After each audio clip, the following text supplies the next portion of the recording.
महाराष्ट्र विधानसभेच्या 2024च्या निवडणुकीमध्ये महाराष्ट्रात कोणाचं सरकार येणार आहे किंवा महाराष्ट्रामध्ये विविध पक्षांना उद्याच्या निवडणुकीमध्ये किती जागा मिळणार आहेत किंवा महाराष्ट्रातले जे महसूल विभाग आहेत 6 या 6 महसूल विभागाची काय परिस्थिती असणार आहे या अत्यंत महत्त्वाच्या आणि ग्राउंड रिपोर्टवर ग्राउंड सर्वेवर आज आपण चर्चा करणार आहोत। आणि अत्यंत महत्त्वाची ही चर्चा किंवा अत्यंत महत्त्वाचा हा सर्वे किंवा अत्यंत महत्त्वाचा हा महापोल आज आम्ही जाहीर करत आहोत। त्यासाठी आपल्या सोबत आहेत सोलापूर जिल्ह्यातील राजकीय विश्लेषक ज्यांचे अनेक पोल खरे ठरले। अगदी नगरपंचायत असेल, माढा विधानसभा निवडणूक असेल, पंढरपूर विधानसभा निवडणूक असेल किंवा अनेक ठिकाणी जिथे पिंपरी चिंचवड वगैरे भागामध्ये जिथे जिथे पोटनिवडणुका झाल्या त्या पोटनिवडणुकीमध्ये सर्वात महत्त्वाचं म्हणजे गेल्या लोकसभेच्या निवडणुकीमध्ये मोतीलालजी सुतार यांनी जो पोल महाराष्ट्रामध्ये जाहीर केला हा पोल 95% इतका खरा ठरलेला आहे। आणि त्यांनी सुरुवातीलाच त्यांच्या पोलमध्ये सांगितलं होतं की माझ्या पोलमध्ये 3 ते 5% फरक पडू शकतो आणि अशा पद्धतीने त्यांचा पोल खरा ठरलेला आहे। महाराष्ट्रामध्ये नेमकं काय घडणार आहे ते आपण त्यांच्याकडनं जाणून घेणार आहोत। आपल्या सर्वांच्या वतीनं मी मोतीलालजी सुतार साहेब आपलं हार्दिक स्वागत करतो। आपला एक अत्यंत महत्त्वपूर्ण असला जो पोल आहे महाराष्ट्राचा 2024चा हा महाराष्ट्रातल्या जनतेसमोर ठेवताय की महाराष्ट्रामध्ये काय घडणार आहे। आपण या कार्यक्रमाला सुरुवात या पद्धतीने करू की 2019च्या निवडणुकीमध्ये महाराष्ट्रामध्ये काय परिस्थिती नेमकी होती। 2019च्या निवडणुकीपेक्षा सर्व प्रेक्षकांचं स्वागत करतो, अभिनंदन करतो। तरी 2019ची परिस्थितीच्या अगोदर आपण झालेल्या लोकसभेवर थोडीशी चर्चा करूया की लोकसभेचं पहिलं प्राधान्यानं काय गणित होतं किंवा काय झालं हे थोडं पहिलं कालच्या लोकसभेमध्ये नेमकं काय झालं कारण का राजकीय शेअर्स वोट कोणाचा किती जास्त होता काय होता आपण लोकसभेचा थोडा बेस घेतला पाहिजे। डायरेक्ट 5 वर्षाचा बेस घेऊन चालणार नाही। त्याच्यामुळे ताजा बेस तुम्हाला लोकसभेचा काय परिस्थिती होती लोकसभेमध्ये आणि कशा पद्धतीने आपण पुढे आलो। 2024च्या हे झालेल्या लोकसभेमध्ये जो काय ओपिनियन पोल होता किंवा तो ओपिनियन कसे ठरले खोटे ठरले त्याच्यापेक्षा जी काय आकडेवारी समोर आहे ते आपण प्रेक्षकांना सांगूया। पहिल्यांदा मी सांगतो की भाजप, राष्ट्रवादी, काँग्रेस ही जे काय पक्ष लढले महाविकास आघाडी आणि महायुती म्हणून त्यामुळे आम्ही भाजपचं पहिलं सांगू की भाजप ह्या पार्टीला महाराष्ट्रात एकूण 1,54,33,859 मतं मिळाली आणि 26.99% त्यांची टक्केवारी होती आणि तेवढ्या मतावर त्यांना 9 जागा मिळाल्या आणि त्यांचा शेअर्स वोट होता वोट शेअरिंग होती 31.3 होती आणि अजित पवार या गटाची 20,58,978 त्यांना मतं मिळाली। त्यांच्या टक्केवारी मिळाली त्यांना 3.60% मतं मिळाली आणि शेअर वोट त्यांचा होता 25% आणि जागा मिळाली एक जागा मिळाली। शिंदे शिवसेना त्यांना एकूण 74,04,447 मतं मिळाली। त्यांना 12.94% मतं मिळाली। त्यांना 7 जागा मिळाल्या आणि त्यांचा शेअर वोट होता 46.67 आणि उद्धव ठाकरे शिवसेनेचा यांना एकूण 95,06,796 मतं मिळाली। त्यांना 16.63% मते मिळाली परंतु 9 जागा त्यांच्या आल्या आणि शेअर वोट होता त्यांचा 45%। राष्ट्रवादी शरद पवार साहेबांचा या पार्टीचा 58,68,632 त्यांना मते मिळाली 10.26% त्यांना मते मिळाली। त्यांना 8 जागा भेटल्या। त्यांचा शेअर वोट महाराष्ट्रात 1 नंबरचा म्हणजे 80% सगळ्यात मोठा वोट शेअरिंग। काँग्रेस त्या पाठोपाठ काँग्रेसला 1,20,08,601 मत मिळाले 17.92% त्यांना 17.92% वोट शेअरिंग त्यांचा मतं मिळाली। 14 जागा आल्या। आपण अपक्षसहित त्यांना आता अपक्षसहित 13 अधिक अपक्षांची 14 तरी 77.78% शेअर वोट त्यांचा राहिला। त्यांचा स्कोर 77.78% एकूण लढवलेल्या जागे एकूण लढवलं सांगता वंचित आघाडीला एकूण महाराष्ट्र राज्यामध्ये 15,93,358 मतं मिळाली. 2.79% मिळाली. वंचित आघाडीचा जर विचार केला तर 2019 साली 7% मतदान होती. त्यांना जवळजवळ 48 लाख मतं होती लोकसभेला. परंतु त्यावेळेस MIM त्याच्यासोबत होता. नंतर 2019ला ते सेपरेट लढले, त्यांना 25 लाख मतं मिळाली. पण आज वंचित आघाडी ही म्हणजे किती खाली घसरली. त्यांना 15,93,358 2.79% 3% सुद्धा त्यांना मत मिळाले. आणि इतर जी काय असते अपक्ष वगैरे त्यांना 50,67,462 मतं मिळाली. 8.66% मतं ही विभागली गेली इथे सगळ्यांना. तर आपण ह्या सारासार गोष्टीचा विचार केला तर भाजप ह्या पार्टीला 1,54,33,859 मतं मिळाली. पण त्यांच्या जागा 9 झाल्या. म्हणजे मतं मिळाल्यापेक्षा मतं थोडकी असताना कसा राजकारण करायचं, विजय मिळवायचा. जसं बाबा पूर्वी आपण छत्रपती शिवाजी महाराज कसे थोडक्या सैन्यावर मोठा विजय मोठं यश संपादन करायचे, तसं या राज्यामध्ये महाविकास आघाडीच्या माध्यमातून शिवसेना ठाकरे साहेब असतील किंवा शरद पवार साहेब असतील, काँग्रेसची काय नेते मंडळ असेल, यांनी गनिमी कावा करून थोडक्या भांडवलावर मोठा धंदा कसा करायचा राजकारणाचा कमी पडली परंतु जागा जास्त. मला सांगा भारतीय जनता पार्टीला 1,54,00,000 मतं म्हणजे 1.5 कोटीच्या पुढे मतदान मिळून सुद्धा त्यांना 9 जागा आल्या. म्हणजे त्यांना एका खासदारामागे जवळजवळ 17,14,873 मतं मोजावी लागली. मग अजित पवार गटांना 20,58,000 मतं मोजावी लागली एका खासदाराच्या. ठाकरे साहेबांना 10 लाख मतं मोजावी लागली. आणि काँग्रेस पार्टीला 7,33,000 मतं मोजावी लागली आपण सर एक अभ्यास म्हणून आपण सांगू. आणि काँग्रेसलाही 7,32,000 म्हणजे साधारणतः काँग्रेसचा आणि राष्ट्रवादीची मतं ही कमी मतामध्ये खासदार निवडून येऊन अधिक खासदार. मग तुलनात्मक परिस्थिती बघा की राष्ट्रवादी शरद पवार साहेब 58 लाख मतं मिळवतात आणि 8 खासदार निवडून येतात.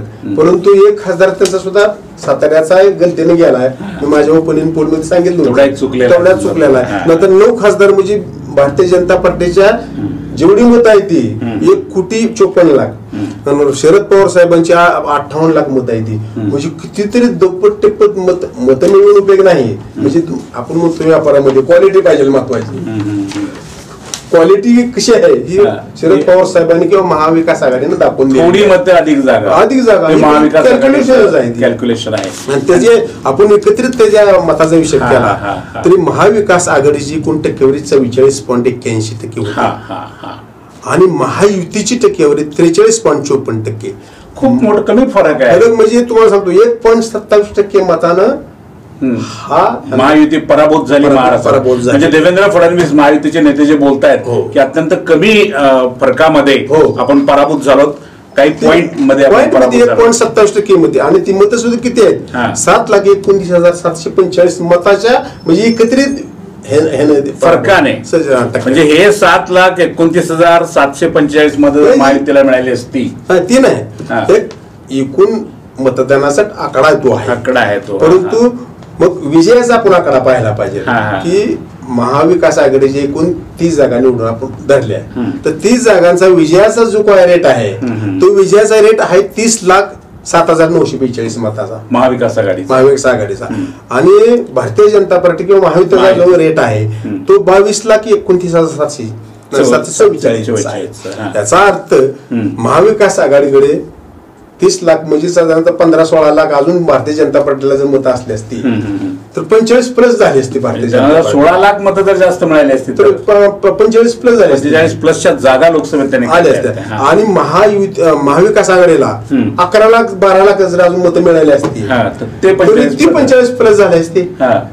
म्हणजे ही निवडणूक अतिशय घासून झाली. काटेकी टक्कर म्हणजे मला सांगा की आपण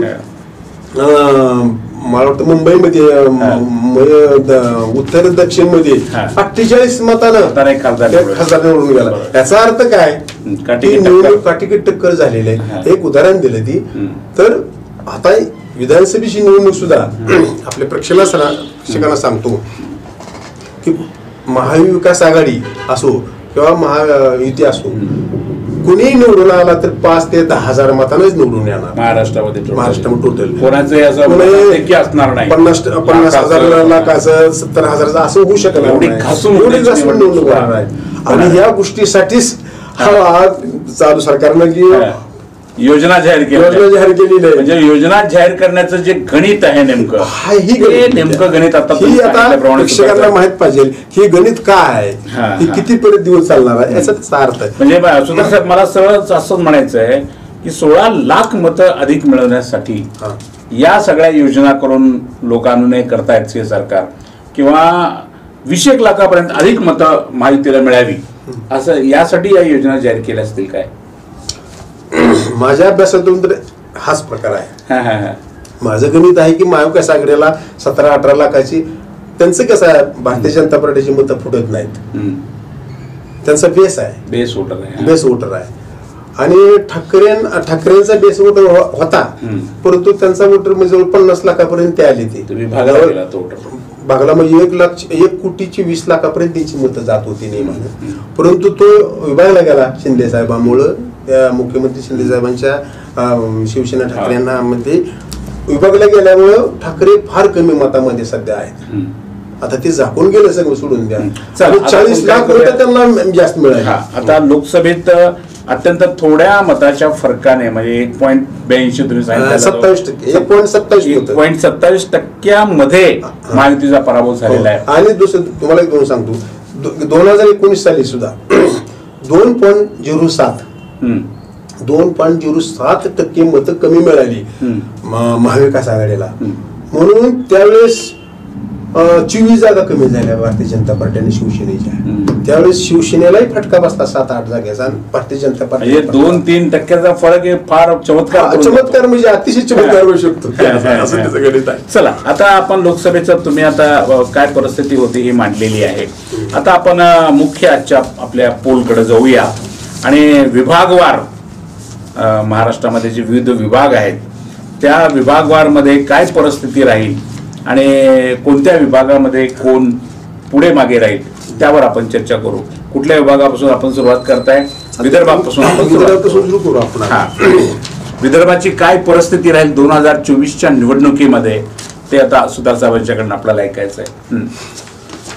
सर्वप्रथम आपण 2019 आपण थोडासा बेस घेऊ. म्हणजे 2019 साली किती जागा होत्या आणि आज किती मिळते त्यांना, कुठं लॉस होईल, कुणाला लॉस होईल, हा सुद्धा आपण बेस घेऊया. हे प्रथम मी विदर्भासाठी आपल्याला सांगतो. विदर्भामध्ये 60 जागा, एकूण 60 जागा आहेत. 2019 साली भारतीय जनता पार्टीला 41.10% मतं पडली विदर्भामध्ये आणि त्यांच्या 29 जागा आल्या. बरोबर आहे. आजची परिस्थिती पाहिली तर त्यांची ती विदर्भामध्ये भारतीय जनता पार्टी 2 खासदार निवडून आलेले आहेत.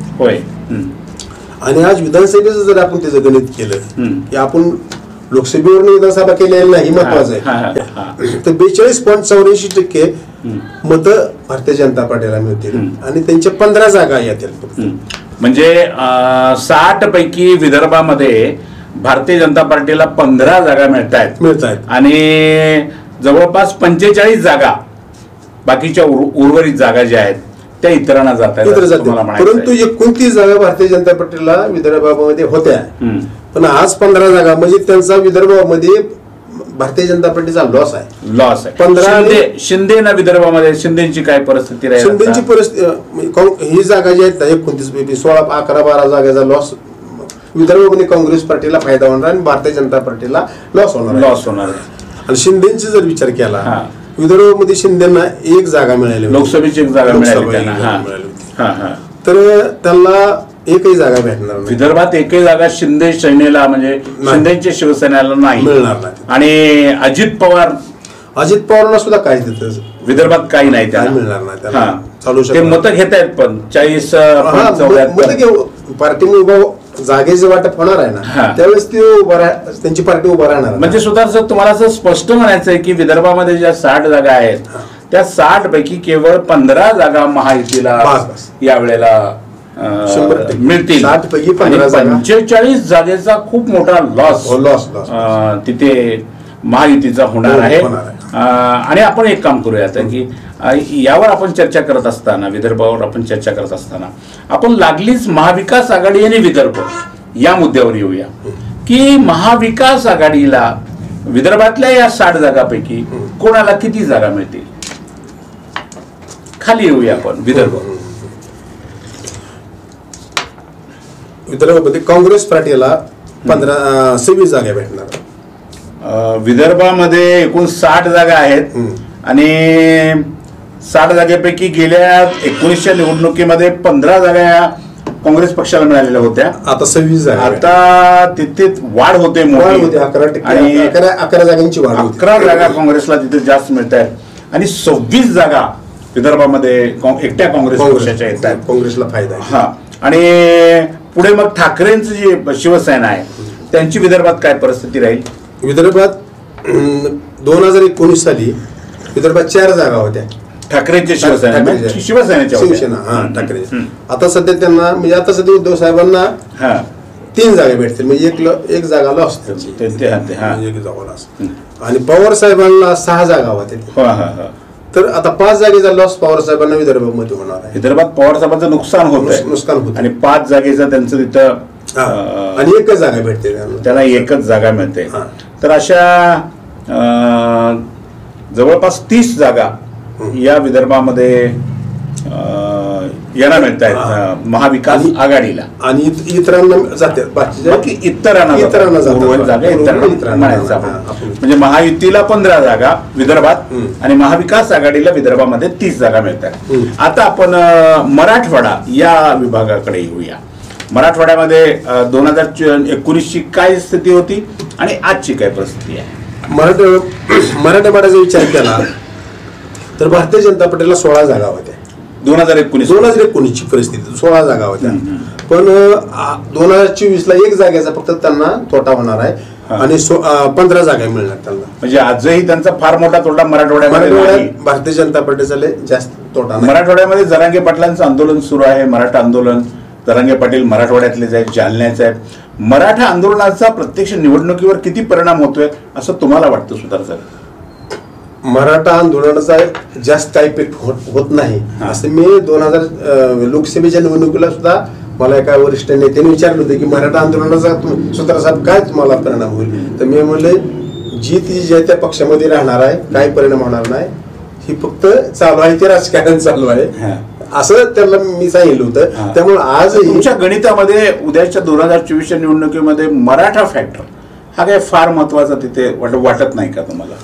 भारतीय जनता पार्टी किमान मराठवाड्यात तरी वाटत 16% 15% मतदान जी खास मराठ्यांचं तिकडं भारतीय जनता पार्टीकडे आहे ते तो फुटत नाही. परंतु ह्यावेळेस फुटण्याची शक्यता आहे. त्याच्यामुळे भारतीय जनता पार्टीला लॉसच होणार आहे असं माझं मत आहे. मराठा आरक्षणाचा लॉस होणारच आहे. तर मराठवाड्यामध्ये ज्या 46 जागा आहेत या 46 जागांमध्ये काय परिस्थिती राहील असं तुम्हाला वाटतं. भारतीय जनता पार्टी 16 जागा तिथे निवडून येते. मराठवाड्यामध्ये भारतीय जनता पार्टीला 16 जागा 16 होत्या 15 म्हणजे 15 येतील. एक जागा तर लॉस नुकसान होतोय. आणि शिंदे साहेबांच्या 2 जागा येतील मराठवाड्यामध्ये. शिंदेला फक्त 2च जागा. 1 खासदार त्यांचा होता परंतु तरी बी 1च जागा त्यांना भेटणार. म्हणजे मराठवाड्यामध्ये 2च जागा शिंदेच्या शिवसेनेला मिळत आहेत आणि विदर्भात तर त्यांना काहीच मिळत नाहीये. विदर्भात काय मिळत आणि अजित पवार गटांना 1 जागा भेटते. मराठवाड्यामध्ये अजित पवारांच्या गटाला फक्त 1 जागा मिळणार. 1 जागा मिळणार. आता ते कुठली मिळणार आहे तुम्हाला माहिती आहे पण आपल्याला ते सांगायचं नाही. तर बरोबर आहे. तर एकूण मराठवाड्यामध्ये काय परिस्थिती राहील. एकूण मध्ये महायुतीला मराठवाड्यामध्ये एकूण किती जागा. 18 जागा भेटतात आणि महाविकास आघाडीला मराठवाड्यामध्ये 29 जागा मिळणार. 30 जागा आहे ते तुम्ही आता लिहिले. 29 जागा खाली 29 जागा मराठवाड्यामध्ये महाविकास आघाडीला मिळत आहेत. आता आपण जाऊया पश्चिम महाराष्ट्राकडे. पश्चिम महाराष्ट्राची काय स्थिती राहील. पश्चिम महाराष्ट्रामध्ये एकूण 60 जागा होत्या. 20 जागा 2019ला भारतीय जनता पार्टीच्या आल्या होत्या. आज 16 जागा भेटतील त्यांना. 2021 4 जागांचा तिथे त्यांना लॉस होतोय. 4 जागांचा लॉस होतोय. आणि लोकसभेला त्यांच्या 2 जागा आलेल्या आहेत. म्हणजे साधारणतः जेमतेम त्यांचं आहे. आणि शिंदे साहेबांना तिथं एकही जागा भेटणार नाही. पश्चिम महाराष्ट्रात शिंदेला एकही जागा नाही. 5 जिल्ह्यामध्ये शिंदेचा सुपडा साप आहे. सुपडा साप. आणि अजित पवार गटाला मात्र तिथं 6 जागा मिळणार आहेत. पश्चिम महाराष्ट्रात अजित पवारला फक्त 6 जागा मिळणार. आणि ते पवार साहेबांचा फटका त्याचा आहे. एकंदरीत विचार केला 22 जागा पश्चिम महाराष्ट्रामध्ये महायुतीला 5 जिल्ह्यामध्ये 22 जागा मिळणार येत आहेत. आणि इकडे महाविकास आघाडीची पश्चिम महाराष्ट्राची काँग्रेस पार्टीला पश्चिम महाराष्ट्रामध्ये 12 जागा होत्या 19ला 2019ला. 2024ला 15 जागा मिळणार. त्यांना 3 जागाचा काँग्रेसला फायदा आहे पश्चिम महाराष्ट्रात. आणि ठाकरे साहेबांना 5 जागा होत्या, त्यांनाही 3 जागेचा फायदा आहे. 8 जागा ठाकरेंच्या येत आहे. आणि माननीय शरद पवार साहेबांची जी राष्ट्रवादी आहे त्यांना 27 जागा पश्चिम महाराष्ट्रामध्ये होत्या. 27 जागा 2019 राष्ट्रवादीला एकत्रित 27 जागा होत्या. आता 10 जागा भेटणार त्यांना. मग लॉस होतो शरद पवारांचा. शरद पवार साहेबांचा राष्ट्रवादी 10 जागा म्हणजे 27 आणि 10 बाकी ते जागा झाल्या की 17 जागेचा तोटा त्यांना शरद पवारांना होतोय. आणि त्याचा फायदा तिथे अजित पवार आणि विभागून जाऊ शकतो. 33 जागा मिळतात पश्चिम महाराष्ट्रामध्ये महाविकास आघाडीला. आणि पश्चिम महाराष्ट्रामध्ये महायुतीला जागा मिळतात 22. म्हणजे 33 जागा घेऊन महाविकास आघाडी पश्चिम महाराष्ट्रामध्ये बी क्रमांक 1. आता आपण जाऊया कोकण विभागाकडे. कोकण विभागामध्ये साहेब मी प्रेक्षकांना सांगू इच्छितो की ही आकडेवारी अत्यंत महत्वाची आकडेवारी आहे. आणि हा खूप सखोल असा अभ्यास आहे. गेल्या 3 निवडणुकांची गणितं एकत्र करून सुतार साहेब हा सर्वे आपल्या समोर पेश करतायत किंवा आपल्या समोर ठेवतायत. आणि त्यांचा असा दावा आहे की माझ्या पोलमध्ये 5% अधिकचा फरक फार झाला तरी 10% फरक पडू शकतो. ह्याच्यापेक्षा अधिकचा फरक पडणार नाही अशी त्यांची भूमिका आहे. तर सुधार साहेब आपण आता कोकण विभागाकडे जाऊ. 36 जागा कोकण विभागामध्ये आहेत. 19ला काय स्थिती होती? 2019ला 11 जागा भारतीय जनता पार्टीला होत्या. आणि आता त्यांना 2024ला 6 जागा मिळते. म्हणजे 5 जागेचा लॉस होतो कोकणमध्ये भारतीय जनता पार्टीचा. लोकसभेच्या कोकणामध्ये 2 जागा आलेल्या आहेत. आता आपण शिंदे साहेबांकडे शिंदे साहेबांना 6 जागा भेटतील तिथं कोकणामध्ये. 6 जागा मिळणार. लोकसभेचे त्याचे 2 आलेले आहेत. आपण 6 जागा त्यांच्या निवडून येणार. आणि अजित पवार गटाला एकही जागा तिथे मिळत नाही. कोकणामध्ये तर अजित पवारांचा एक खासदार निवडून आलाय सुनील तटकरे. आले असले तरी त्यांना एकही जागा मिळणार नाही. कोकणामध्ये जागा आहे ना त्यांची, तरी तिथं लॉस होणार. अशा 12 जागा तुम्ही दाखवलेल्या तुमच्या सर्व्हे मध्ये की 12 जागा या महायुतीला कोकण विभागामध्ये मिळत आहेत. आता आपण महाविकास आघाडी आणि कोकण विभाग यांच्याकडे येऊया. कोकण विभागामध्ये काँग्रेस पार्टीला 2 जागा होत्या. 2019ची परिस्थिती. आज 2024ला 2 त्यांना मिळणार. काँग्रेसच्या दोन्ही जागा कायम राहणार तिथं. ठाकरे साहेबांना 15 जागा होत्या. उद्धव साहेबांना आता 11 जागा तिथे राहणार. 4 जागेचा लॉस होते ठाकरेंचा. आणि शरद पवार साहेबांना 5 जागा होत्या 2019 साली. आता 6 जागा भेटणार. एक जागा गेम करतायत तिथे. गेम करतात. आणि पश्चिम कोकण विभागामध्ये एकूण जागा आहे ते 19 जागा या महाविकास आघाडीला मिळत आहेत. आणि 12 जागा या कोकण विभागामध्ये महायुतीला मिळतात. म्हणजे कोकण विभागामध्ये महायुती तिथे पराभूतच होते आणि तिथे महाविकास आघाडी पुढे चाललेली आहे. आता आपण मुंबईकडे येऊया. मुंबईचा विचार केला तर 16 जागा मुंबईला भारतीय जनता पार्टीला मिळाल्या. एकूण 36 जागा आहेत. एकूण 36 जागा पैकी 16 जागा भारतीय जनता पार्टीला मिळाल्या होत्या. तर आता 10 जागा 2024ला त्यांना भेटतील विधानसभेला. मग तिथं 6 जागेचा मुंबईमध्ये भारतीय जनता पार्टीला फटका आहे. आणि त्यांचा एकच खासदार आलेला आहे मुंबईमध्ये एकच खासदार बरोबर आहे, परंतु 10 जागा भेटतील. त्यांना 6 जागेचा भारतीय जनता पार्टीला तोटा आहे तिथे. तोटा तिथं आहे दिसतोय. आणि शिंदे गटाला एक लोकसभेची जागा आहे मिळाली, परंतु आता एकही जागा त्यांना भेटत नाही. मुंबईमध्ये एकही जागा त्यांना या निवडणुकीमध्ये 2024च्या ही महत्वाची गोष्ट आहे. 2024च्या विधानसभा निवडणुकीमध्ये एकनाथ शिंदे गटाला मुंबई विभागातून एकही जागा मिळत नाही अशा प्रकारचा सर्वे सुतार साहेबांनी आता आपल्या समोर ठेवलेला आहे. आणि एकूण 36 पैकी 28 जागा महाविकास आघाडीला मिळत आहेत उद्या 2024च्या निवडणुकीमध्ये. आणि मुंबई विभागामध्ये महायुतीला एकूण 10 जागा मिळत आहेत 36 पैकी, आणि बाकीच्या जागा आहेत त्या महाविकास आघाडीला 25 जागा 25 जागा नाही महाविकास आघाडीला 25 जागा मुंबईमध्ये आणि भारतीय जनता पार्टीला 10 जागा आहेत त्या 25. मुंबई विभागामध्ये एकूण 36 जागेपैकी 25 जागा या मिळत आहेत महायुतीला, महाविकास आघाडीला 25 या इथल्या, आणि भारतीय जनता म्हणजे महायुतीला 10 जागा आहे. महायुतीला इथे फक्त 10 जागा मिळत आहेत. थोडंसं प्रिंट मिस्टेक झालेलं इथे, त्यामुळे गडबड होते. आता आपण खानदेश विभागामध्ये येऊ. खानदेशमध्ये काय घडेल याची सर्वांनाच उत्सुकता आहे. 48 विधानसभेच्या जागा या भागामध्ये येतात. आणि काय परिस्थिती होती 2019ची? काय 2019ला 13 जागा भारतीय जनता पार्टीच्या खानदेशमध्ये जिंकल्या होत्या.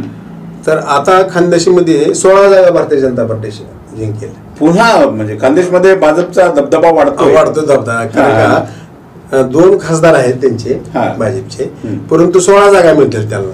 2 खासदार आहेत पण जागा मात्र 16 मिळते. त्यांना तिथे 3 जागेचा फायदा होतो या निवडणुकीमध्ये खानदेश विभागामध्ये. एवढ्या 5-6 विभागापैकी फक्त खानदेशामध्ये भारतीय जनता पार्टीला थोडस जास्त झुकतं माप दिले लोकांनी. म्हणजे खानदेशामध्ये भारतीय जनता पार्टीचं अस्तित्व कायम आहे किंवा लोकांनी त्यांना जास्त महत्त्व दिलेलं आहे. आणि दुसरे अजित पवार गटाला 2 जागा तिथे भेटतात खानदेशमध्ये. अजित पवारांचं खातं उघडत आहे खानदेश 2 जागा त्यांना मिळत आहेत अजित पवारांना. आणि एकनाथ शिंदेला जागाही काही भेटत नाही खानदेशामध्ये. एकनाथ शिंदेचा सोपडा सापच आहे. मला सांगा, आता हे आपण साधारणपणे ह्या 5-6 विभागाचा पोल लोकांच्या समोर ठेवतोय आणि टक्केवारी किंवा गणिताचा विचार केला तर महाविकास आघाडी थोडंसं पुढे असल्याचं आपल्याला दिसून येतं आणि महायुती पाठीमागे असल्याचं आपल्याला दिसून येतं. आपण महाराष्ट्रामध्ये नेमकं काय घडणार आहे हे शेवटी सांगणारच आहोत, आपण बोलणारच आहोत. परंतु हा सर्वे करत असताना तुम्ही जे महाराष्ट्राचं सगळ्याचं तुम्ही ते गणित मांडलं त्याचं काय आहे, त्याचं गणित कसं ते तुम्ही मांडलं आणि त्याचं कॅल्क्युलेशन कसं असणार आहे? आपण साधारणतः 2000 आता जागा वाटप कसं होतंय ठरायचं आहे, पण तरी बी एक संभाव्य डोक्यात ठेवून किंवा काय कुठं घडेल, कोणाला किती जागा मिळतील, कोण कोणाबरोबर लढेल, हे शक्यता वर्तवून आम्ही त्याचा पोल काढलेला. अच्छा साधारणतः त्याला बेस दिला आम्ही त्याला, हे जागा किती मिळतील. आणि सर्वात महत्वाचं की महाविकास आघाडीमध्ये एकमत आहे, सध्या महायुतीमध्ये एकमत आहे, तिथं तर काय कोणाचा काय दबाव नसतो. परंतु महाविकास आघाडीमध्ये एकमत ठेवणारी मला खात्री आहे.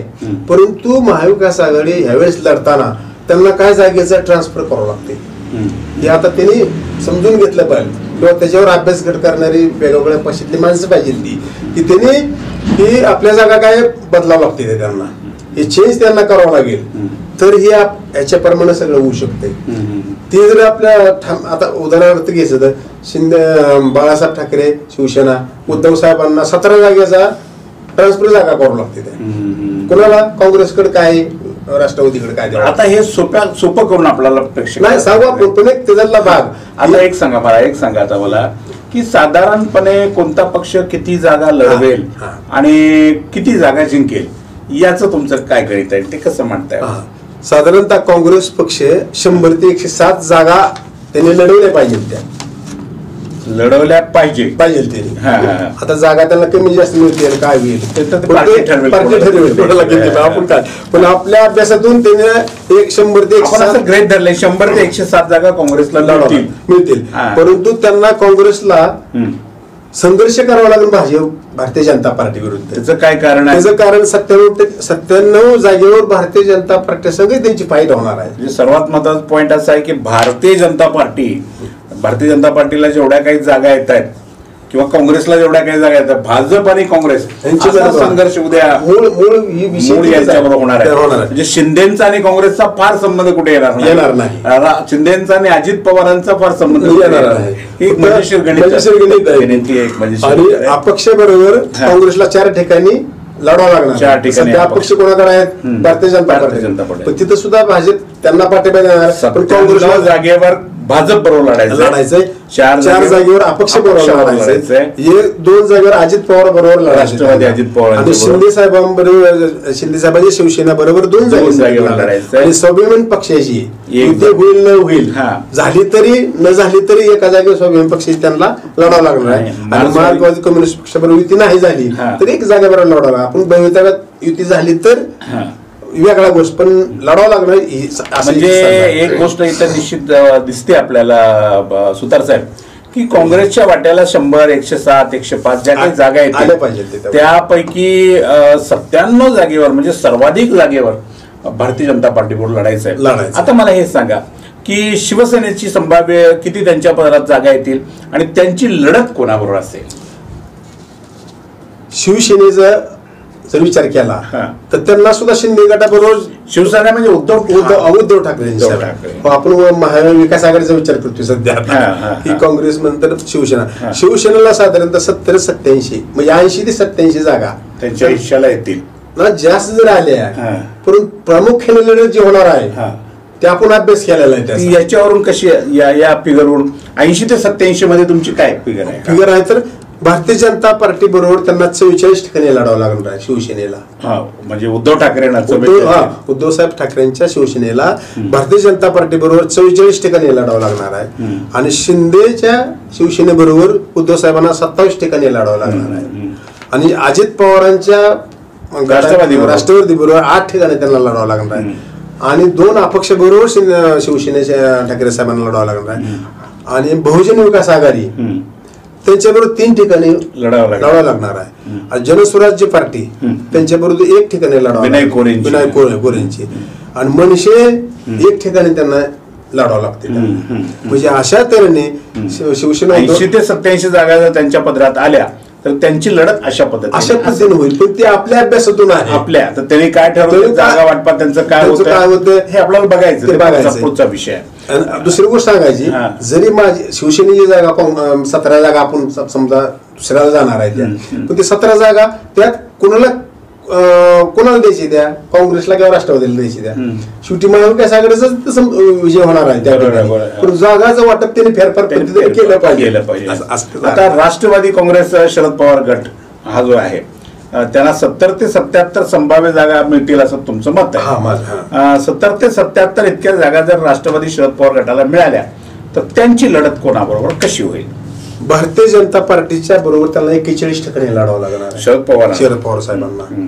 आणि अजित पवार गट ही त्यांच्या स्वतःच्या घरात पक्षाबरोबर त्यांच्या पक्षाबरोबर त्यांना 35 ठिकाणी लढावं लागणार आहे. आणि आता त्याचा जर विचार केला 35 ठिकाणी लढून किती जागा भेटणार आणि 41 ठिकाणी ती आता ते आपला पुढे अभ्यास आहे. एक तुम्हाला गंमत सांगतो की राष्ट्रवादीच्या अजित पवारवर लढताना साहेबांना 30 जागा 28 ते 29 जागा भेटणार आहेत. महत्वाचं आहे. आणि भारतीय जनता पार्टी विरुद्ध पवार साहेबांना पराभव स्वीकारावा लागला.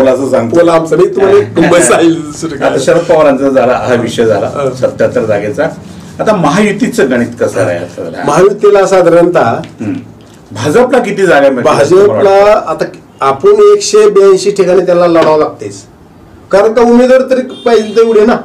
उमेदवार पाहिजे तर किंवा मतदारसंघ शिंदे साहेबांची किती ताकद आहे, पवार साहेबांची किती ताकद आहे, असे बरेच मतदारसंघ शिल्लक राहतात ना.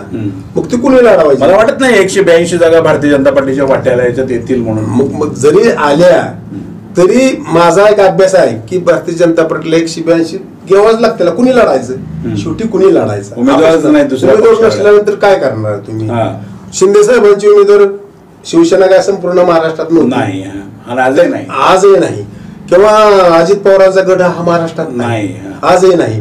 त्या टायमाला जागेसाठी भांडणं कुठं होणार? जिथं विजयची जागा तिथं राष्ट्रवादी शिंदे साहेब 182 जागा या भारतीय जनता पार्टीला लढवायला लागतीलच. आणि ते जर लढले तर ते कसं लढतील? काँग्रेस बरोबर त्यांना 97 ठिकाणी लढावं लागणार आहे.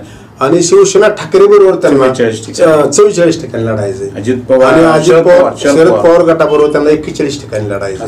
असे 182 ठिकाणी भाजपला लढावं लागलं. आता तुमच्या या पोलमध्ये तुम्ही शिवसेनेला म्हणजे एकनाथ शिंदेला 30 ते 34 जागाच मिळतील असं म्हटलंय. म्हणजे दाखल आहे का तुमचं हे म्हणणं?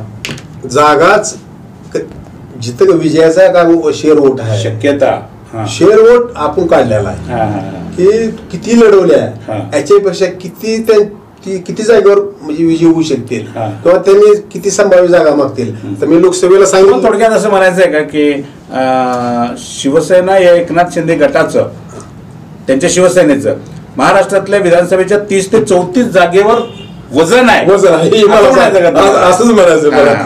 म्हणजे 34 जागेपेक्षा अधिक जागेवर त्यांचं महाराष्ट्रामध्ये वजन नाही. अगदी स्पष्टपणे मला तीच मान त्याच्यावरून तुम्ही ते गृहीत धरलेलं आहे. तर 30 ते 34 जागा या शिंदेने लढवल्या.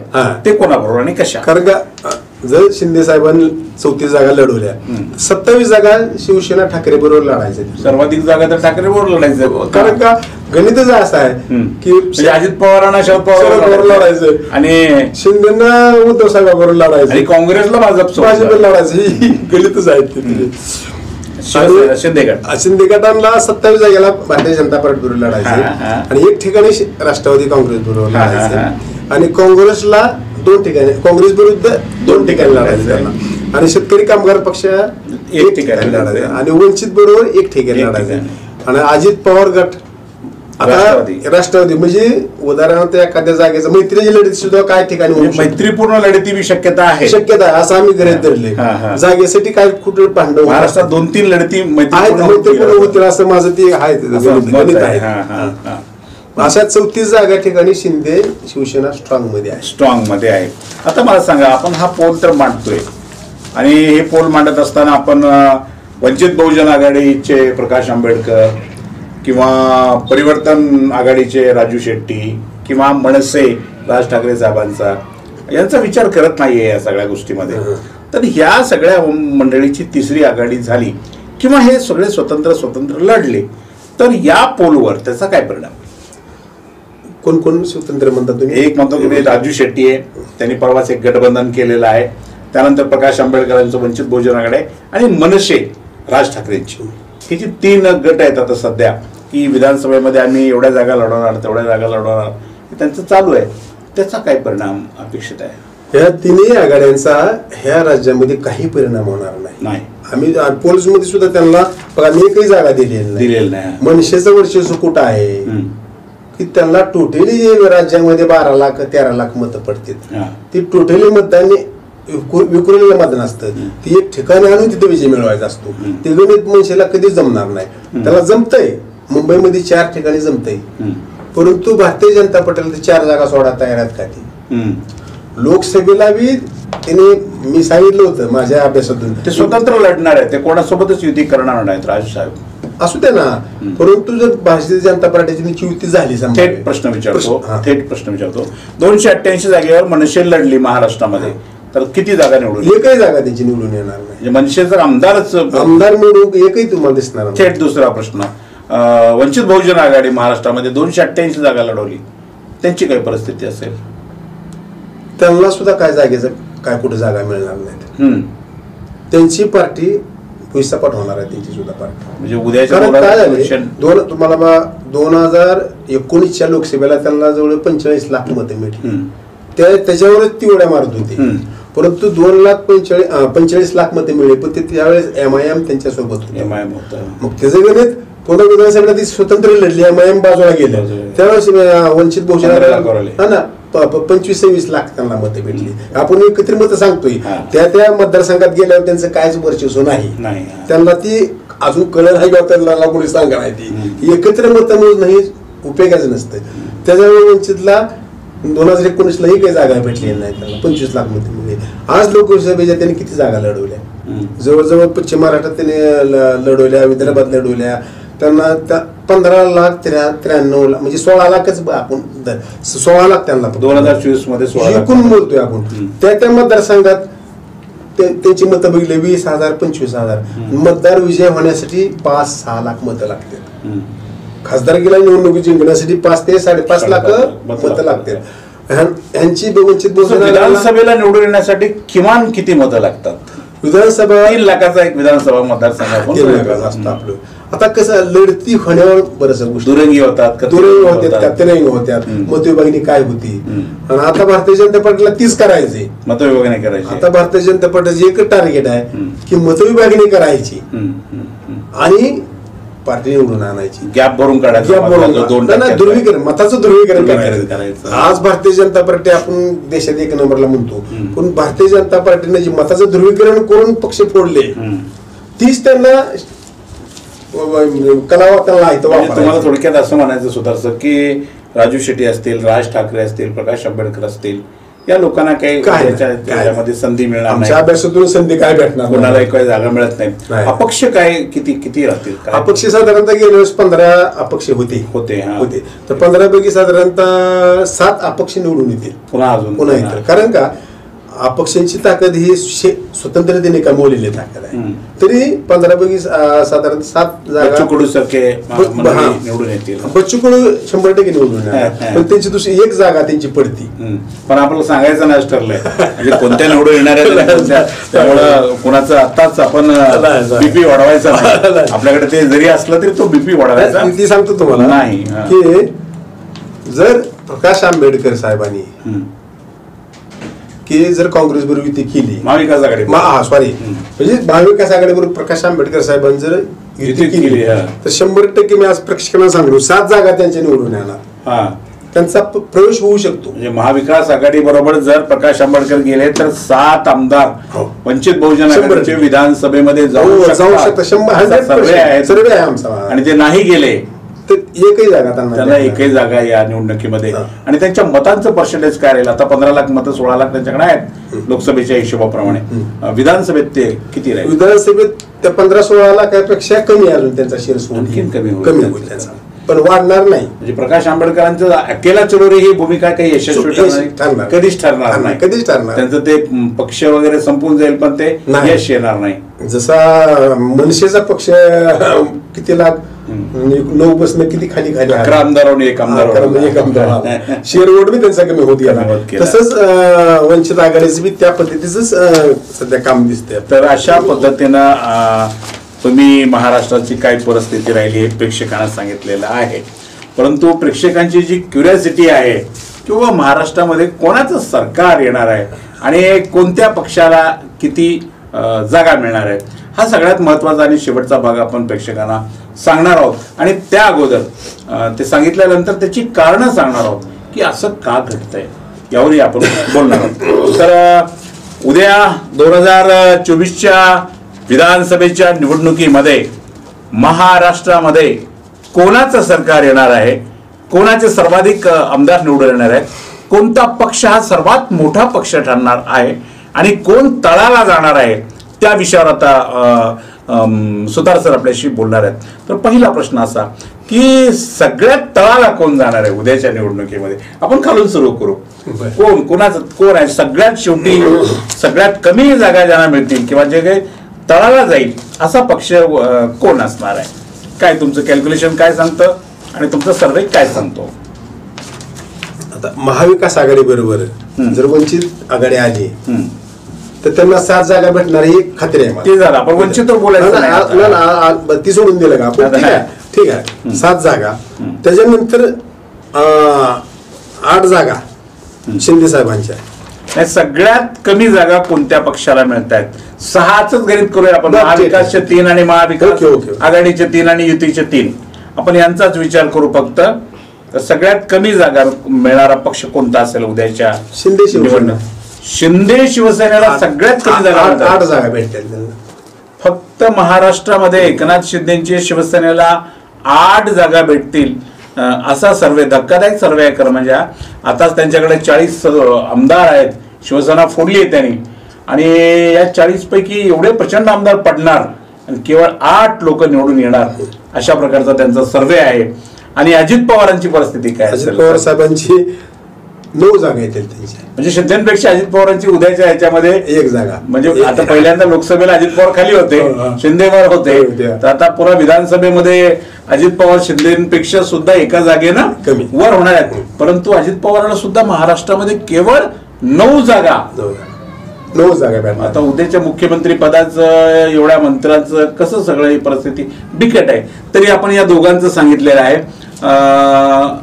1 नंबरला आपण सांगितलं की आता बोलताना की शिवसेना एकनाथ शिंदे हा सर्वात छोटा पक्ष उद्याच्या निवडणुकीत असेल, आणि खालून दुसरा पक्ष असेल तो अजित पवारांचा असेल, त्याला केवळ 9 जागा असतील. तिसरा पक्ष कोणता असेल? तिसरा पक्ष राष्ट्रवादी शरद पवार पक्ष. तिसरा पक्ष राष्ट्रवादी शरद पवार पक्ष. त्यांना किती जागा देत आहेत तुमच्या सर्वेमध्ये? 33 जागा आपण देतोय महाराष्ट्रामध्ये. त्याला 33 जागा मिळतात. हा, म्हणजे तिसऱ्या क्रमांकावर गेले. शरद पवारचा लॉस आहे, लॉस पक्ष फुटल्यामुळे त्यांना फटका बसलेला आहे. आणि आता तुम्ही सांगितलेल्या 33 जागा आणि अजित पवारांच्या 9 जागा, म्हणजे पुन्हा ती राष्ट्रवादी आहे तिथंच येते जुनी. बघा ना किती 33 आणि 9, 42 जागा. परंतु गंमत अशी आहे, जर राष्ट्रवादी काँग्रेस पक्ष एकत्र राहिला असता अजित पवार आणि शरद पवार, तर त्यांच्या 84 जागा येत होत्या महाराष्ट्रामध्ये. एवढा लॉस मी महाराष्ट्राला सांगू इच्छितो की शरद पवार साहेब आणि अजित पवार साहेब जर एक ठिकाणी राहिले असते, त्या निवडणुकीत एक राहिले असते, 84 जागा त्यांना भेटत होत्या. मी अभ्यास केला होता त्याचा. 84 जागा. पण आता आज किती मिळते दोघांना? 33 आणि 9, 42 जागा.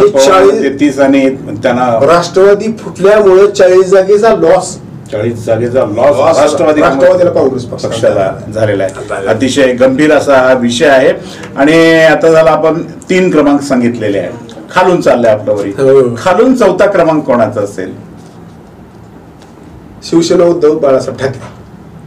बाळासाहेब उद्धव ठाकरेंचा खालून 4थ्या क्रमांकावर गेलेला आहे. किती जागा उद्धव ठाकरेंना मिळतात या निवडणुकीमध्ये? 57 जागा भेटते त्यांना. चांगल्या जागा भेटतात. 57 पक्ष फुटून सुद्धा उद्धव ठाकरे महाराष्ट्रामध्ये 2024च्या निवडणुकीमध्ये पुन्हा अर्धशतक पूर्ण करून 7 जागा वर मिळवत आहेत. म्हणजे 57 जागेपर्यंत उद्धव ठाकरेंची शिवसेना या निवडणुकीमध्ये जाते. तर सगळ्यात तळाला एकनाथ शिंदेची शिवसेना जाते. त्यांना केवळ 8 जागा तुम्ही दाखवत आहे, त्यांना केवळ 8 जागा महाराष्ट्रामध्ये मिळत आहेत. आता हे झाले खालून 4 पक्ष. आता आपण हे सोडून देऊ खालचा भाग आणि आता वरून येऊ. आणि सेकंड फर्स्ट कोण आहे, म्हणजे दुसऱ्या क्रमांकावर, वरून दुसऱ्या क्रमांकावर कोणाचा पक्ष आहे? दुसऱ्या क्रमांकावर भारतीय काँग्रेस पार्टी, भारतीय राष्ट्रीय काँग्रेस दुसऱ्या क्रमांकावर येते. 74 जागा भेटतील त्यांना. 74 जागा भारतीय राष्ट्रीय काँग्रेसला 2024च्या निवडणुकीमध्ये मिळत आहेत, असा सर्वेचा आता रिपोर्ट पुढे आलेला आहे. आणि आता एकच पक्षही राहिला आणि पुन्हा भारतीय जनता पार्टी मला वाटतं क्रमांक 1 वर महाराष्ट्रामध्ये. जनता पार्टी 1 क्रमांकाने. त्यांना किती जागा मिळतात भारतीय जनता पार्टी? 78 जागा. 78 जागा भारतीय जनता पार्टी स्वबळावर म्हणजे त्यांच्या स्वतःच्या महाराष्ट्रामध्ये येत आहेत. आणि क्रमांक 1चा पक्ष भारतीय जनता पार्टी ठरतोय. हे आपण आता मताचे क्रम आता आपण सांगितले, पहिला, दुसरा, तिसरा, चौथा, हे सगळं सांगितलेलं आहे. तर आता लोकांना फिगर सुद्धा ऐकायचं आहे तुमच्याकडून की आता आपण पहिल्यांदा हे सांगू की महायुतीला आज जे सरकारमध्ये आहेत यांना 2024च्या निवडणुकीमध्ये किती जागा मिळतात, ते किती जागा तिघं मिळून या निवडणुकीमध्ये घेत आहेत. त्याच्या अगोदर एक थोडं सांगतो की भारतीय जनता पार्टीला 105 जागा त्यांच्या होत्या. 105 पैकी 41 जागेचा त्यांना लॉस आहे. 41 जागेचा लॉस आहे भारतीय जनता पार्टीला. ती पहिले सांगायचं की भारतीय जनता पार्टी 105 जागा होत्या, त्यापैकी मूळ 105 जागेला त्यांचा लॉस आहे. मग 105 पैकी 41 जागेला लॉस आहे. ते 41 जागेपैकी फायदा कोणाला आहे ती पाहायला पाहिजे. तर 28 जागेचा फायदा काँग्रेसला होतोय. भारतीय जनता पार्टीचा आता जो काही तोटा होतोय तो इकडे काँग्रेसकडे जातो आणि काँग्रेसचा तो फायदा होतोय. दुसरी गोष्ट 41 पैकी 28, 27, 28 जागा काँग्रेस पक्ष मिळवतोय. क्या बात आहे. हा हा परंतु 105 वजा आपण 41 केला, हा. तर 60-65 जागा राहतात. हा. मग आपण इथे 78 जागा दिलेल्या हो, हे कसं आहे? तर ती 16 जागा त्यांना पुढे अजित पवार गटामुळं, शिंदे गटामुळं त्यांचा फायदा होणार आहे भारतीय जनता पार्टीचा. म्हणजे आज जे आपण बोललं जातं की अजित पवारांचा काहीच फायदा होत नाही किंवा शिंदे साहेबांचा काय फायदा झाला नाही, पण 14 जागेचा फायदा त्यांना भारतीय जनता पार्टी 16 जागेचा फायदा होतो. इथंच तुम्हाला दुसरा प्रश्न विचारतो. भारतीय जनता पार्टीचा अजित पवार आणि एकनाथ शिंदेना कुठं फायदा होतोय? भारतीय जनता पार्टीचा एकनाथ शिंदेच्या शिवसेनेला आणि अजित पवारांच्या राष्ट्रवादीला कुठे फायदा होतोय? काहीच फायदा होत नाही. कारण भाजपचा वोट इकडे ट्रान्सफर होतच नाही. राष्ट्रवादीकडे होत नाही आणि शिवसेनेकडे होत नाही. ज्या वेळेस महायुती एकत्र होती बाळासाहेब ठाकरेंची शिवसेना आणि भाजप, त्यावेळेस ज्या जागा आपण निवडून म्हणजे मागतो त्यावेळेस ज्या त्या पक्षाचे तिथं वर्चस्व असतो मागलेले असते.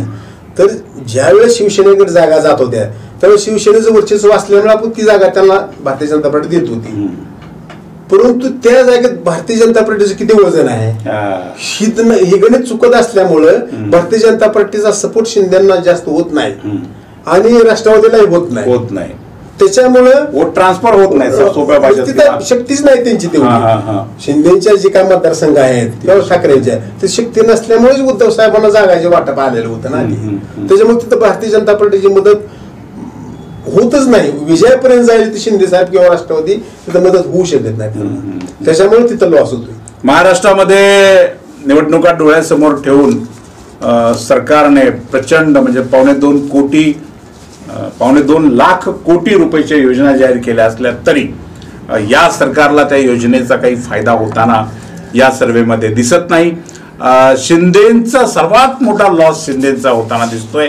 शिंदेच्या केवळ 7-8 जागा आपण सांगता त्याप्रमाणे येत आहेत आणि दुसऱ्या क्रमांकावर अजित पवार त्यांच्या केवळ 9 जागा. म्हणजे हे 2 आकडी संख्या सुद्धा हे गाठू शकत नाही अशी वाईट आणि दारुण परिस्थिती महाराष्ट्रामध्ये महायुतीच्या या 2 पक्षाची झालेली आहे.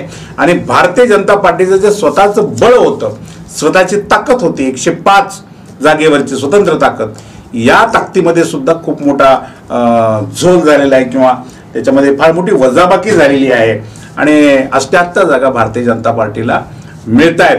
आता आपण अगदी शेवटच्या 2 ओळीकडे येतोय की महाराष्ट्रामध्ये 2024ला कोणाचं सरकार स्थापन होईल? आपल्या सांगितलेल्या आकडेवर जर हिशोब केला किंवा बेरीज केली तर महाविकास एक खुलासा आपण करूया की हा मोतीलालजी सुतार यांनी केलेला पहिला पोल आहे या 2024च्या निवडणुकीच्या संदर्भातला. आणि मी सातत्याने एक गोष्ट प्रेक्षकांना सांगत आलेलो आहे की एक पोल कायम राहतो असं नाही, त्याच्यामध्ये काही पर्सेंटेजचा चढ होतो किंवा उतार सुद्धा भविष्यामध्ये होऊ शकतो. कारण आणखी 2 महिन्याचा वेळ आहे. राजकारण हे दर 24 तासाला बदलत असतं, हेही मी सातत्याने लोकांना आजपर्यंत सांगत आलेलो आहे. आपल्या पोलमध्ये सुद्धा 10% फरक होऊ शकतो असं त्यांनी कबूल केलेलं आहे. काही बडी न्यूज चॅनल मंडळी 3%, 2% हे सांगतात, त्यांच्याकडे थोडी मोठी यंत्रणा असते. सर्वसामान्यपणे जो अभ्यास सुतार साहेबांनी केला गेल्या निवडणुकीचा, या निवडणुकीचा आणि प्रत्येक मतदारसंघातल्या आजच्या परिस्थितीचा, त्यावरूनचा हा पोल आज आपण घोषित करतोय. मी पुन्हा सुतार साहेबांच्याकडे जातो आणि महाराष्ट्रामध्ये 2024ला कोणाचं सरकार स्थापन होत आहे तुमच्या या आजच्या पोलप्रमाणे? आपण जे आजच्या प्रेक्षकांना जे आपण आकडेवारी सांगितली होय त्याच आकडेवारीचीच गोळाबेरीची त्यानुसार भारतीय जनता पार्टी यांना 111 पर्यंत त्यांचं बहुमत जाईल. 111 फायनल 111 जागा भारतीय जनता पार्टीला भेटतील. म्हणजे महायुतीला आपण महायुती म्हणू, महायुतीला संपूर्ण महायुतीला 111 जागा भेटतील महाराष्ट्रामध्ये आणि महाविकास आघाडीला 177 जागा मिळतील. 177 जागा महाविकास 164 जागा मिळतील. 164 महाविकास आघाडीला 164 जागा आणि महायुतीला 111. त्याच्यामध्ये शिंदे आहेत म्हणजे महायुती सगळे आले. त्यात आपण मित्र पक्ष घातलेले आहेत ना, कारण मित्र पक्ष अपक्ष त्यांना आपण त्यांच्याकडे धरलेले नाही. आपण जो हिशोब मांडलेला 95 जागा, मग हे केवळ 95 जागा. महाविकास आघाडीला 164 जागा सोडून दिल्या, 164 जागा आणि महायुतीला 95 जागा मिळणार. म्हणजे 100च्या आत महायुती आहे. म्हणजे स्वबळावर महायुती 2024च्या निवडणुकीमध्ये 100चा आकडा गाठू शकत नाही. 97 जागा आपण त्यांना आमचे सुतार साहेब देत आहेत. आणि त्यांच्यासोबत जे मित्रपक्ष आहेत, हे मित्रपक्ष जर आज आहेत ते तसेच राहिले आणि त्यांनी सांगितल्याप्रमाणे निवडून आले तर 111 पर्यंत जाऊ शकतात असं त्यांचं महायुतीचं मत आहे. आणि महाविकास आघाडी ही 177 जागा, त्यांच्या 177 जागेवर आज महाविकास आघाडी पुढे आहे. आणि 177 पैकी खात्रीने निवडून येण्याचा जो आकडा त्यांनी सांगितलेला होता, हा 164 जागा तर येणारच येणार असा दावा सुतार साहेब करतात. म्हणजे 177 जागेवर महाविकास आघाडी पुढे असली तरी 164 जागा खात्रीने त्यांच्या निवडून येणार आहेत. आणि महाराष्ट्रामध्ये महाविकास आघाडीचं सरकार 2024ला स्थापन होणार आहे असं आजचा सर्वे, आजची चर्चा सुतार सरांच्या बरोबरची आपल्याला सांगते आहे. आणि आपण त्यांना हा प्रश्न विचारू की महाराष्ट्रामध्ये एवढ्या मोठ्या योजना आता सरकारने जाहीर केलेल्या आहेत. लाडकी बहीण आहे, लाडका भाऊ आहे, आणि वृद्धांसाठी काही योजना आहेत, शेतकऱ्यांसाठी काही वीज बिल माफीची योजना आहे. याचा परिणाम काही तुमच्या पोलवर झालेला दिसतो का सरकारच्या बाजूनं? सरकारला त्याचा काही फायदा झालेला तुम्हाला दिसतो का? 2-2.5 वर्ष झाला आज सरकार आहे त्यांचं. त्यावेळेस कुठल्याच योजना त्याने जाहीर केल्या नव्हत्या. आणि आज तुम्ही मतदानाच्या वेळेला किंवा 3 महिन्या अगोदर सगळं तुम्ही करताय. महाराष्ट्रातली जनता ही हुशार आहे, ती ओळखती सगळी आणि लोकांना ती सगळं कळतंय. परंतु मला सांगा, एखाद्या रस्त्यावर 10 रुपये पडले तर माणूस उचलणारच आहे. ती काय म्हणणार सोडून देणार. तशी सरकारची योजना आहे ती सगळीच आपण घ्यायला ना. कोण म्हणणार? महाराष्ट्राचं असं आहे की महायुतीला पराभूत करायचं आहे. त्याचं कारण काय? सर्वात महत्वाचं म्हणजे कुठल्याही लोकांना किंवा काँग्रेसनं राज्य करावं किंवा भारतीय जनता पार्टीने राज्य करावं असं आपापलं वाटत असतं. परंतु भारतीय जनता पार्टीने का राज्य करू नये असा माझा प्रश्न आहे. त्यांनी सुद्धा सरकार स्थापन करावं, त्यानं राज्य करावं. काँग्रेसचं काय आपण काय बरोबर आहे हे नाही, त्यांनीच करावं असं नाही. लोकशाहीमध्ये सर्वांना अधिकार आहे. भारतीय जनता पार्टीने जे राजकारण केलं ते अतिशय चुकीच्या पद्धतीने केलं. कारण महाराष्ट्र राज्य किंवा आपला देश पुरोगामी विचाराचा आहे. पुरोगामी विचारानंच या देशाला स्वातंत्र्य मिळालेलं आहे. आणि स्वातंत्र्य मिळत असताना पुरोगामी विचारामध्ये सत्याचा विचार घेऊन आपण इथं आलो. भारतीय जनता पार्टी ही हिंदुत्वाचं फक्त पुढे इश्यू करते. आणि हिंदुत्व म्हणजे जीवन जगण्याचं साधन नाही, ते आत्मिक शक्ती मिळवण्याचं एक साधन आहे. आणि सत्यचित आहे. भारतीय जनता पार्टी फक्त हिंदुत्व जोडून फक्त मतं मिळवते, हे लोकांना पटत नाही. कारण का पोटापाण्याचा प्रश्न नाही. महाराष्ट्र खऱ्या खोट्याचा न्याय देणारे आणि महाराष्ट्र आता सत्याच्या बाजूने उभा आहे. सत्य तुम्ही आणि हिंदू संस्कृती किंवा हिंदू विचार सत्याच्या बाजूला सुद्धा सत्य सांगतात. 100% रामायणामध्ये काय सत्य सांगितलं, महाभारतात सत्य सांगितलं आहे. आणि महाराष्ट्र ही संतांची भूमी आहे. संतांची भूमी असताना संत कसे वागतात हे एका बाजूने सांगायचं भारतीय जनता पार्टीनं, आणि दुसऱ्या बाजूने त्यांचा उपयोग करून असत्यानं वागायचं. ही भारतीय महाराष्ट्रात किंवा देशात म्हणजे परिवर्तन लोकांना कळतं हे काय चाललेलं आहे. लोकांना आवडलेलं नाही. कारण का सत्य नाही. कारण का तुम्हाला 2 कोटी द्यायचं, 5 कोटी द्यायचं, 50 कोटी द्यायचं आणि तो पक्षात घ्यायचा. आणि मोठ्या मोठ्यानं त्यांचं उघड कुठं पडायला की सांगताना देवधर्म सांगायचा, त्यांची सत्य बाजू देवळात मंदिरात सांगायची, आणि राजकारणात आले की ते सत्य सांगायचं. ज्ञानेश्वर माऊलीनं किती सत्य सांगितलंय. तुम्ही ते सत्य तुम्ही सांगत नाही ना, तुम्ही पक्ष का फोडायला? भारतीय जनता पार्टी एक चुकलं की पक्ष फोडायला नाही पाहिजे. त्यांनी सरकार करू दे, त्यांनी अजून राज्य करू दे, आम्हाला सुद्धा आनंद आहे किंवा सर्वसामान्य तिच्या मार्गाने त्यांनी आणि तिच्या मार्गाचा राग महाराष्ट्राला आला, देशाला आलाय, पूर्णपणे देशाला आला. असत्य वागू नका, सत्य वागा. तुम्ही 100 वर्ष सरकार अजून चालवा, या सर्वसामान्यांची. परंतु तुम्ही लोकशाही संपवायला गेला. लोकशाही संपली नाही पाहिजे. मला जन्म दिलाय, कोणी दिला? भगवंताने दिलाय. मला अधिकार कोण दिलाय जगायचा? भगवंतानं. पण तुमच्या ह्या सत्तेमुळं मी हाकनाक मारायला लागलो ना. मी तुमचं काय काय करू मी सांगा? मला देवाने जन्म दिलाय, परंतु तुम्ही मारायला आम्हाला. की लोकांना वाटतं की असत्य नसावं, सत्तेच्या बाजूनं आजही अजून लोक फिरतील, पण तुम्ही सत्यच काय बघा नाही. तुम्ही कोर्ट कचेरीकडे गेला तरी सुद्धा तुम्हाला न्याय भेटत नाही, कारण का त्यांच्या पार्टीतले लोक तिथं असते. तिथं असतात तुम्ही, तिथं असतात. तुमचे हात आता लांब हात लांब तुम्ही न्यायालय सुद्धा तुम्ही ताब्यात घ्यायला लागला. मग मला बघा, ह्या जगामध्ये परमात्मा अंतर्मनात असतो, परंतु एखाद्या कोर्टात गेलं तर न्याय देवता म्हणजे ती परमात्मा असतो. निवडणूक आयोग, निवडणूक त्यांनी जर अन्याय केला तर काय राष्ट्रवादी अजित पवारचे देऊन टाका, शिवसेना शिंदेची ज्यांनी स्थापन केली, ज्यांनी त्याग केला, त्यांची पोटनेम काय आहेत बघा तुम्ही. पोटनेमात काय ते काही बघितलं ना, म्हणजे किती विधानसभेचे सभापती निर्णय करतात, त्यांना कुणीच अपात्र नाही, असं नाही चालणार. त्याला रूल्स संविधानाची आणि कायद्याची थट्टा ह्यामुळं लोक ज्ञानी आहे. शेवटी लोक मजबुरीने जगत असली तरी त्यांना ज्ञान आहे, सत्य काय असत्य काय खोटं खरं त्यांना माहित आहे.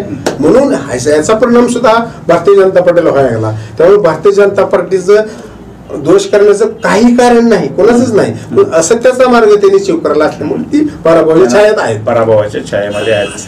तर आपण गेली अनेक वेळ हा सगळा सर्वे आणि पोल ऐकत होतो.